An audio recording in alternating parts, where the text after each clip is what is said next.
రోటి పచ్చళ్ళు అంటే అందరికీ చాలా ఇష్టము. దాంట్లో ఇంకా దొండకాయ రోటి పచ్చడి దీన్ని మించిన రుచి మరొకటి ఉండదనుకోండి. నాకైతే చాలా ఇష్టము. స్టవ్ పైన ప్యాన్ పెట్టుకొని 1 స్పూన్ ఆయిల్ వేసుకొని పావు కప్పు పల్లీలు వేసి పల్లీలు కొంచెం వేగిన తర్వాత కారంకి సరిపడే అన్ని పచ్చిమిర్చిని, కరివేపాకుని, కొత్తిమీరని వేసుకొని మంచిగా ఫ్రై చేసి ఒక ప్లేట్లోకి తీసుకొని పక్కన పెట్టండి. అదే ప్యాన్లోకి 1 స్పూన్ ఆయిల్ వేసుకొని దొండకాయ ముక్కలు వేసి ఒక 5 మినిట్స్ మగ్గించుకున్న తర్వాత టమాటో ముక్కల్ని కొంచెం చింతపండు వేసుకొని లిడ్ పెట్టేసి లో టు మీడియం ఫ్లేమ్లో పెట్టుకుంటూ ఇవి మంచిగా మగ్గనివ్వాలి.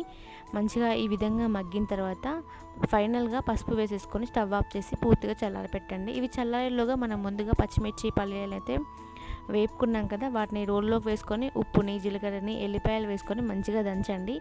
ఇవి మంచిగా దంగిన తర్వాత మనము ఫ్రై చేసుకున్న దొండకాయ ముక్కలు కూడా వేసేసుకొని వీటిని కూడా మంచిగా దంచేసి మనం తాలింపు పెట్టుకోవడమే. రియల్గా పచ్చడి అయితే చాలా బాగుంది టేస్ట్. తప్పకుండా మీరు కూడా ట్రై చేయండి. మీకు ఎలాంటి రెసిపీస్ కావాలో కామెంట్ సెక్షన్లో కామెంట్ చేయండి. Thank you for watching.